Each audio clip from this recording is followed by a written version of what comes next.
Hi, and welcome to the Desert Lady Diaries podcast, a weekly conversation with women who found their home in the Mojave Desert. I'm Dawn Davis, and this is episode number 56. If you're a first-time listener, welcome. And if you're a returning listener, thank you so much for coming back. If you're looking for more information about the podcast, past guests, or want to catch up on previous episodes, or just want to drop me a line, it's all at the website, desertladydiaries.com. And I invite you to follow the podcast on Facebook and Instagram at Desert Lady Diaries and on Twitter at Desert Lady Diary. In this episode, Rohini Walker tells me how her first visit to the desert resulted in a move across the ocean and about the birth of her stellar desert magazine, Luna Arcana. I'm here today with Rohini Walker, who moved to Joshua Tree from London, England with her husband Oliver in 2014. She's a writer, poet, and editor of Luna Arcana, a free arts and cultural print journal. She's also a Reiki master and meditation teacher and is currently gestating her first book. Rohini loves sunrise hikes in the desert with her beloved pit bull, Bodhi. Welcome to the podcast. Hi, Dawn. Thanks for having me here. Sure. What was your first experience with desert? So first experience with desert was here in Joshua Tree. Coming here was the first time I'd ever been to a desert before, and that was back in 2012. Ooh. Ollie, my husband, and I, we came here. We were just doing a 3-month tour around the States, and we didn't really have a route planned as such. So we flew into LA, and then we just decided to drive out here because we'd heard a bit about it, and this was before this whole area had blown up quite as much as it has. So right. Yeah, so we just kind of came here, and it was the middle of August, and really, really nothing going on. We'd just sit in crossroads, and the people working in there would be like, "What are you guys doing here?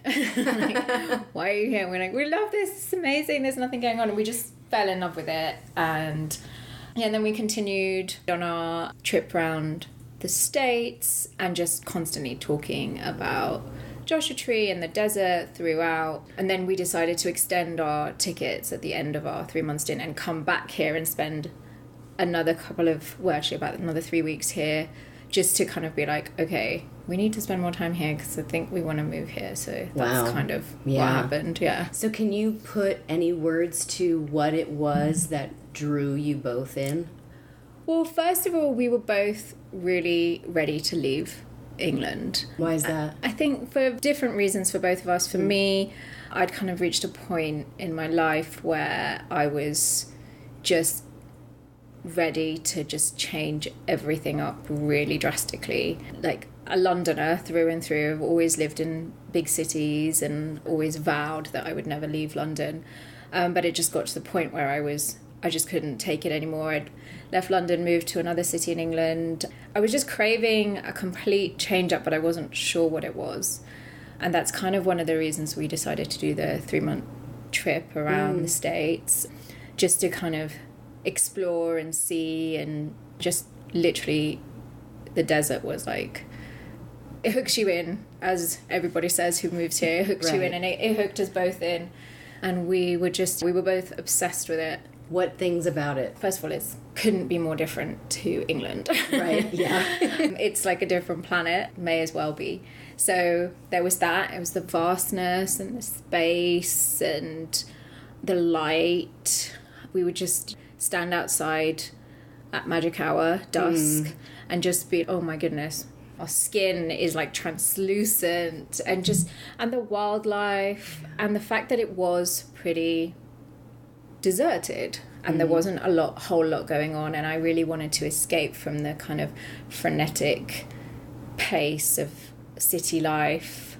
We wanted to sort of just start a new life from scratch somewhere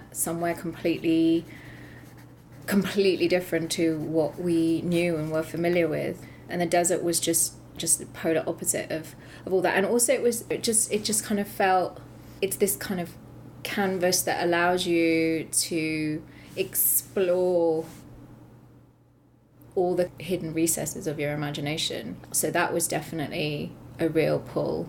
And then, we met a few people here, and everyone was just really welcoming, because you'd hear, it's going to be full of, people with guns, and they're going to shoot you, and rednecks, and this, that, and the other. But everyone we've met were just really, really lovely. So, yeah. So you were here for how long? Like the first time you came? The first time we came, we were here for a week. Okay, and then you came back for 3. Yeah, and then we came back for 3. So what kind of things did you do like the first week, and then when you came back the third week, what did you do? The first time we stayed here at an Airbnb. There were only about, I don't know, 50 back then. We just stayed here and we just went to the saloon, went to Crossroads, went into the park, just hung out, went to Pappy's and stuff, and just sort of like moseyed around for a week. And then when we came back for those 3 weeks, we met our realtor. You were serious? Yeah. Yeah, basically only spent those 3 months just looking at property in Joshua Tree the whole time. And so we met our realtor and we sat down with him and sort of just talked to him for ages about what we were after and what we were looking for, and got the whole process moving. And then we were here for those 3 weeks, just kind of getting to know the place a bit more, meeting a couple more people, sort of desert elders who've been here for a long time, who are still really good friends. Did you meet them through the realtor? No, we met them through our Airbnb hosts. Oh, okay. Who are a couple called Ray and Jeannie. They became our surrogate American parents for a while. They've actually left the desert now, but they're neighbours and just... So did you find something when you looked those 3 weeks? No, Okay. we didn't, but we sort of got the ball rolling and we just started looking and sort of familiarising ourselves with what was available and what we wanted and didn't want. And we had all these grand plans of just buying raw land and building everything from scratch, and thankfully we were talked out of that by our realtor. Hard to do. Yeah, so we just kind of familiarising ourselves with the place and like, do we really want to do this, and spending time here. And then we went back to England and obviously kept in touch with John Simpson, our realtor, and then we came back a couple of times. Oh, in between. Yeah, okay. to look at, but we were committed to it, so it was just like... So how long was that process from when you came back and you spent your 3 weeks and got a hold of John and started looking to when you actually moved and found a place? So we found our place in 2013, and then we came here, so we were still waiting for our visa, which the process had begun, so we could only come here for 3 months on a tourist visa. So we came here for 3 months, when was that? Like 2013, October. And we were here for 3 months, then had to go back to England to go to the American consulate in London and file the paperwork, have the interview and all that kind of stuff. And so we were back there for 3 months, which was so strange because having been here for 3 months at this place we'd already bought. Oh, wow. And then having to go back and just be in that real limbo, no man's land state, because it wasn't a given that we were going to get this visa. So we were back there for 3 months, living at Ollie's mum's house in London, because we basically like sold and let go of all our property. And then we got this visa and we've been here since. So we moved here full-time April 2014. And what was the reaction when you went home to England and said, guess what? We're moving to the desert. So many just like, okay, these two have lost it, finally. Like, you're going what? You're going where? You're going to do what? And like, there was just so, okay, just pat on the head, like, whatever you say. Oh my gosh. Now, obviously, Joshua Tree is really, it's well known in the UK and in Europe, but not many people knew. No. I mean, people knew about it, like people who knew about specifics, music or like climbers knew about it, but in general, people didn't really know about it. So they were just like, you're going to move where and you're going to do what? And isn't that just, it's going to be full of meth heads? And like, because everybody had been watching Breaking Bad. And like, oh my God. So we got more than a few raised eyebrows. So how was the process moving? So you said you sold off a lot of property and stuff. Did you also sell a lot of your things? Oh, Did you shift things over? No, we sold pretty much, well, so there's a few things. Well, Ollie's got a lot of stuff still in his mum's house and I've got a few boxes of books there. But basically we either sold everything or there's a few things in his mum's house in London. But otherwise we arrived basically, no furniture, nothing. We arrived with just a suitcase each of clothes. Wow. And that's it. And just a few books that I'd managed to squeeze into my suitcase. So we literally arrived just like, okay, we're ready. And so, yeah, Ray and Jeannie they just got us on our feet here. You know, they took us, this is Angel View, and this is where you can, it's a good thrift store, and this is where you can get this. And so they taught us how to do DIY. Like, it was literally starting from scratch. Yeah. Wow, that's pretty amazing. Good for you. That's a lot of like tenacity and perseverance. I know, but we were just, I think that's what the desert does to you. It literally, hooks you in. Right. And did you find you had any impediments during that period? Like you'd made this decision and then, oh no, this is happening. Oh no, this is happening. Or was it kind of like green light, green light, green light, as I like to call it? Yeah, it was pretty much the green light situation, which was, again, really, because we were just so in the process that we didn't really sort of like zoom out to consider that. But obviously now when we look at it, but yeah, you know, just things like getting a visa, like we got a 5-year visa, and finding just the right place out in North Joshua Tree and meeting the most wonderful people. And right. So coming here and not knowing anyone, it sounds like, was it Ray and Jeannie? Yeah. They kind of introduced you to the community? Well, not so much the community, because they live part-time in the desert and then they live in San Luis Obispo. So they introduced us to a key person that we know in the desert now. One of their neighbours, Billy, and his wife, Kathy. Billy is, I guess, he must be like 73, 74, and he's lived here for like 40 years. Wow. And maybe longer. And Kathy is from here, his wife, and they are family here. So we would just hang out with Billy and Kathy loads. And I remember sitting at Billy's and we were talking. This was when we'd come back from one of our back and forths. And we were just talking about being here, and he was like, you know, if the desert is calling you, you will be here. And we were just like, I hope so. And that's great to hear from somebody who has been here as long as he has. Yeah. And I was just thinking, wow, I'd love to talk to her. Yeah, well, Kathy. Kathy would be an amazing person to speak to, because she's from here and she's seen it change a lot. Exactly. So, yeah. We'll talk after. Yeah. About that. Yeah, there's lots of people I'm sure. I'll give you a list. Exactly. So you get here. Yeah. How did you then meet other people in the community? How did you start that process? We just sort of started meeting people just on the odd occasion that we'd go out. Like, we became good friends with Jen and Adam, who own Hoof and the Horn down in Old Town Yucca. They were one of the first people that we sort of met who were our age, and then their friends. And then we would go to the Joshua Tree Trading Post when that was open and met a lot of people there. Yeah, so you just started just working your way into the community. Yeah, because one of the things for me was, because I was leaving, I mean, Ollie's always been a bit of a lone wolf, so... But for me, because I was leaving behind like such a overwhelming like, social scene in London, I just wanted I wanted that solitude. So I wasn't really seeking out too much social stuff. And too many. So just like a handful of good friends was enough. But this community is so just... Yeah, it just welcomes you in with open arms. Exactly. So it's great. Yeah. And we were just talking about that frenetic pace that we experienced where we've been, and then yet yes, we create it for ourselves.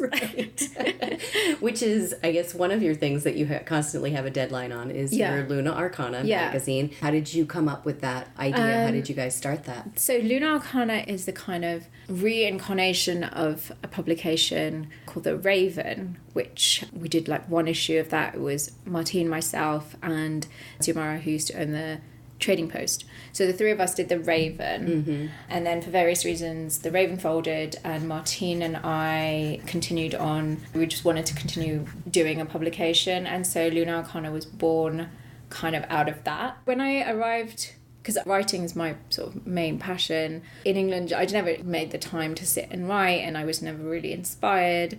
Ideas would come and then they would just dissipate, and whereas here I just found that I got here and I just wanted to sit and write, and there was so much to write about, and there was so much constantly inspiring me. So I guess The Raven and then Luna Arcana came about as a result of just the desert unplugging that plug, because there's so many people out here with so many interesting stories to share, so it just took on a life of its own, really.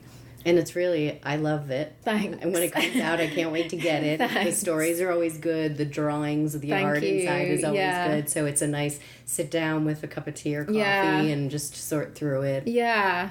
The idea was always to have something that you, like you say, you can sit down and read and have memorable stories or stories that affect you in some way. But we want to keep it free because we want the narrative and the stories that we're trying to tell to be accessible to everyone. Right. So you do advertising. Yes. You do accept advertising, yes. right? And then if people wanted to look at it, I think you have it online. Yes, we do. And they can go to lunaarcana.com. Yeah.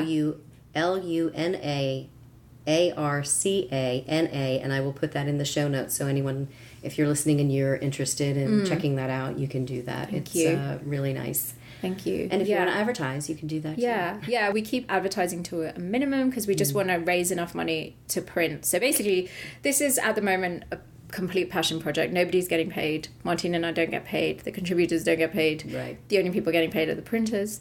Right. But and how often does it come out? At the moment, it's twice a year, but we're looking to start applying for some funding so we can make it quarterly, because it would be nice to be able to do it full time. Yeah. Yeah. And then you could have it would be seasonal. Exactly. You know? Exactly. Yeah. So you've mentioned the Trading Post a couple of times, Yeah. and I did not have the Trading Post experience because I didn't come here until 2016. So can you talk a little bit about what was going on there? Because now, if you're listening and you don't know what the Trading Post is, it's on a corner in downtown Joshua Tree. It's a big building that I think would be a wonderful arts building. For dance classes, pottery classes, painting classes, a little bit of theater maybe. But it's been closed now for how long? For, I think, 3 years or something like that. Okay. Yeah. So what was it like when it was actually open and... So when we first started coming out here, like in 2012, that space was the same as it is now, except minus the mural in the front. So it was just always this closed up. Oh no, actually they, occasionally would open and have this thrift store type situation going on. It was basically just a kind of very dead space. And then when we've moved here in April 2014, that space was taken over by a couple who are not a couple anymore, but they're both woodworkers and artists, and they were trying to turn the space into like this community hub. They did that for a couple of years and they had shows there and all sorts of things. But it's such a massive space and they weren't making any money of it. They were just losing money. The rent is really expensive. The owner wants quite a bit of money to buy it too. Yeah. The rent is ridiculously expensive. And the asking price he's asking is ridiculous as well. That's what I hear. So that's why it's just sitting there empty. It has that amazing mural now on the front, but it had life breathed into it for a short space of time and then it... So being here, I mean, from the first time you came to now, what are even some of the changes that you've seen in that short amount of time? I mean, the desert has always been appealing to the imagination, but it's just become so trendy, I guess. I call at it its detriment. It's jumped the shark. I say that. I know, because it's just Do you think that will kind of come and go because it is kind of a quote unquote trend? Yeah, I hope so. That's my hope. Yeah, I hope so, because I mean, just some of the people coming out here, they're coming at, especially in like the middle of the summer, not to sound rude or anything, but there's no research being done on like what the desert is really, and people are just coming out here because they want to take cool photos to post on social media, and then they come and then they see the reality of the desert and it's hot and there are snakes and spiders and dirt. We have an Airbnb cabin, not for sure for how much longer because guests are getting increasingly strange. Fringe is coming up this weekend, and we have actually someone's coming and they're doing a storytelling on Vacation Rental Confidential. Oh my goodness, and that's it's going to be 4 or 5 hilarious. people that either are doing Airbnb at their property or people who have been cleaning them. Yeah. And I cannot believe some of the stories that I hear about these folks. It's kind of like, let's go out to the desert and get crazy. I know. Leave it a mess and go where we came from. Yeah. I know, because we have really strict rules, like no parties, no live music after 10 p.m, blah, blah, blah, all that kind of stuff. But sometimes you get a phone call, people are arriving really late at night when we're like, don't come really late at night because we're out in the middle of the desert and there's no street lights and it's dirt roads. And it's like, one person called and was like, there's sand everywhere. And I was like, is this a joke phone call? Is this a joke? Where do you think you are? Or like, oh, there's a spider. Can I have a refund? There's a black widow spider. And it's like, it's the middle of the summer. Oh my desert. goodness. Just trap it and put it outside. Right. Oh my goodness. Oh, I don't know. So at some point we hope that some other place gets really popular. Yeah, I mean, it's a double-edged sword. Exactly, because we thrive on the tourism as well. Right, but we want nice people that understand what's happening here and understand the ecosystem and want to take care of it and don't leave their trash everywhere up at the farmer's market. Exactly. And I think that's what it used to be. Like, Joshua Tree's always been a tourist destination because of the park and because of the climbing and because of also the musical heritage and history as well. So people would come to go to the park and be very respectful of that, or go climbing, or go to stay in Graham Parsons' room, or so it was very specific but also popular. Whereas now it's like it's the place to go, and people just going just so that they can say that they've been, and there's no real understanding of the people the place that here, the place itself, and the and it's like this kind of let's go and party in the desert and just leave a mess behind, as you say, and it's it's not good. We don't mean don't come here. But if you do come here, have some respect for the fact that, one, people do live here. This is their home and they love it. And I think that was one of the things when I first came here the very first time, and then I went home and I started researching Joshua Tree, and I would come across like No Dollar General and all that kind of stuff, and I'm like, oh, these are my people. That's exactly how I felt. I was so drawn to it. I was just like, yes, because it's a strong community, and, like, supportive community that lifts you up. But then if you mess with this community, like if you try and put a Dollar General in the middle of Joshua Tree, it's just... Watch out. Because that's been, 10 years? Yeah, I know. They started the process 10 years ago and it's still not built. I know, so, exactly. And hopefully it will never... Exactly. So, because we are so passionate about the desert and being here, what are some of your most favorite things to do when you do have some free time, when you're not planning a retreat or getting a deadline for your client or... Well, I love going hiking with my dog, and I try and do that every day. And then going into the park, which sadly I just have less and less time to do. And then just seeing friends at their houses or at our house. Or the first of the month community breakfast. Oh, yes. Volunteering at the community breakfast is definitely one of my favourite things to do. It's like a community centre out in North Joshua Tree. And I love it because it's just, it's a proper little community, warm and fuzzy feeling. Exactly. And I've kind of adopted it as my own, even though Joshua Tree proper has a community center. No, I'm glad you have, because you're there on the door, and everybody knows you now. It's great. And it was one of the first places that I went. I actually went to one of the potlucks. It was one of my visiting times, and I went up to the potluck, and it was the funniest kind of thing because, first of all, I didn't realize that I would be driving off-road for 2 miles to get to it. So that was an experience. And then when I got there, it was kind of like that quintessential scene in a movie when the stranger walks into the bar. Everyone turns around. Everyone turns, the record scratch, and then everybody looks.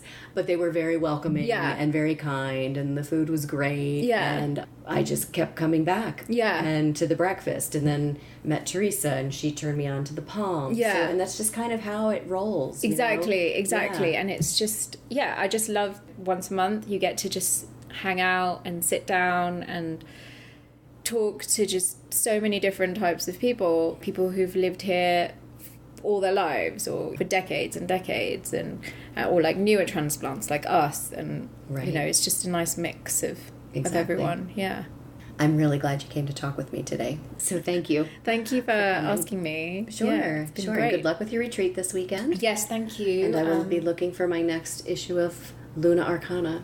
Thanks. Yes, that's hopefully out end of October, beginning of November. But okay, great. And where can people find it if they're local? If they're local, they can find it. So in Joshua Tree at the health food store, at Grateful Desert, in Crossroads, the Beatnik, and then down in Yucca at Frontier, Hoof and the Horn, and there are more places, and I can't remember. But Pioneer Town Motel, and then we have an online subscription thing because we want to keep it free, but if people who are not desert locals, but they want to, you can subscribe and receive 2 issues a year for $13. And they can do that on the website that I'll put in the show. Yeah. That's great because I do have folks that are listening from out of the area. Cool, yeah. Either they write to me and say, oh, I visited, I love it there, I want to come back again. That's great, I came across your podcast, so it's people like that who that are really interested. Yeah, and those are the kinds of people that, we want to come and visit. Exactly, right.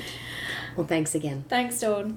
Thanks so much for listening to the Desert Lady Diaries podcast. I want you to know how much I appreciate you taking the time to tune in. If you heard something that inspired or enlightened you, I'd love to hear about it. Send an email to desertladydiaries@gmail.com or start a discussion with other listeners at the Desert Lady Diaries Facebook page. And I feel a little like a newspaper editor right now because I need to do a retraction and correction. Last week, at the end of the episode, I let you know that Rohini Walker was going to be on the podcast.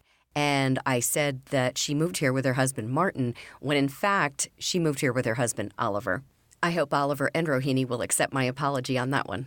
And next week, come back for a conversation with author and screenwriter Robin Maxwell. Most of her books have a historical heroine, and a year ago or so, I heard Robin tell a story about evacuating her home during a California wildfire, and I knew it was a story that you should hear. Maybe I can also get her to talk about her close encounter at the age of 2 with a UFO in New Jersey. And last but not least, I want you to know how grateful I am for each and every donation you send for this podcast. If you're enjoying it and you find it a good value, it's easy to donate using the yellow donate button on the website, desertladydiaries.com. Thanks so much for listening.